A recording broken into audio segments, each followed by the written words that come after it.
Supreme কোর্টের নির্দেশে বাতিল হয়ে যাওয়া প্রায় 26,000 শিক্ষকদের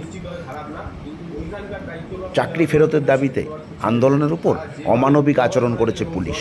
আর সেই অমানবিক পুলিশের আন্দোলনের প্রতিবাদে এবার ডেপুটেশন দিল কংগ্রেস।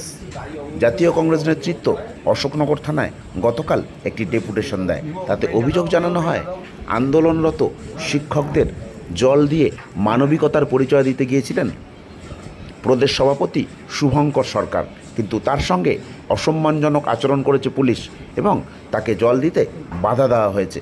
এর প্রতিবাদেই অন্যান্য থানার পাশাপাশি অশোকনগর থানাতেও কাল ডেপুটেশন দিল কংগ্রেস নেতা অরিজিৎ চক্রবর্তীর নেতৃত্বে এদিন উপস্থিত ছিলেন বেশ কিছু নতুন এবং পুরনো নেতৃত্ব। তারাই প্রতিবাদ জানান এই ঘটনার। পাশাপাশি পুলিশ বিরোধী কণ্ঠস্বরকে বন্ধ করার জন্য বিভিন্ন ভুয়ো কেস দিচ্ছেন বলেও অরিজিৎবাবু অভিযোগ করেন। অরিজিৎবাবু বলেন, রাজ্যে এই শিক্ষকদের চাকরি যাওয়ার জন্য মূল দায়ী মুখ্যমন্ত্রী মমতা বন্দ্যোপাধ্যায়। এছাড়াও রাজ্যের শান্তির পরিবেশ ফিরিয়ে আনতেও কংগ্রেস সচেষ্ট থাকবে বলে অরিজিৎবাবু দাবি করেছেন। শুনুন কি বলছেন কংগ্রেস নেতা অরিজিৎ চক্রবর্তী।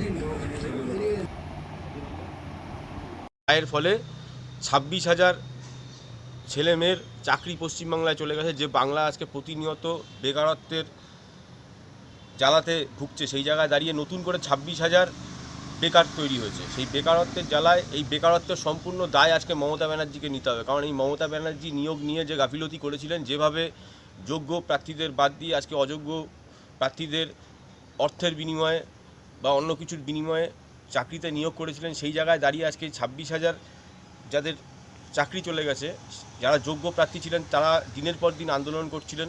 আজকে গত পরশুদিন 11 তারিখ রাত্রিবেলা আমরা খবর পেলাম প্রদেশ কংগ্রেস দপ্তর থেকে, আমাদের সভাপতির কানে যখন খবর পৌঁছলো যে মানুষের যে সাংবিধানিক অধিকার জল, সেই জলটাই পর্যন্ত যারা আন্দোলনকারী তাদের কাছে আটকে দেওয়া হয়েছে। পুলিশ প্রশাসন সেখানে অন্যায়ভাবে যাতে তারা জল না পায়, খাওয়ার জল যাতে না পায় সেই ব্যবস্থা করেছে। সেখানে দাঁড়িয়ে আমাদের সহৃদয় রাজ্যের সভাপতি শুভঙ্কর সরকার সমেত কিছু নেতৃত্বরা সেখানে পৌঁছয় খাবারের জলের ব্যবস্থা করে দিতে। পুলিশ প্রশাসন সেখানে দাঁড়িয়ে আমাদের সভাপতির সাথে অভব্য আচরণ করেন, জল দিতে বাধা দেওয়া হয় এবং অন্যান্য যে সমস্ত নেতৃত্ব ছিল তাদেরকেও বিভিন্নভাবে অন্যায়ভাবে তাদেরকে জল দেওয়া থেকে বিরত থাকার ব্যবস্থা করলেন।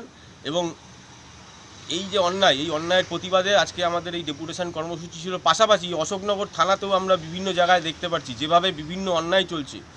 যারা বিরোধী কণ্ঠস্বর, বিরোধী রাজনৈতিক দল করে তাদেরকে বিভিন্নভাবে মিথ্যা মামলায় ফাঁসিয়ে দেওয়ার চেষ্টা করছে। এটা শুধু অশোকনগরের ঘটনা না, গোটা রাজ্যেই আপনি একটু ভালো করে দেখলে আপনারা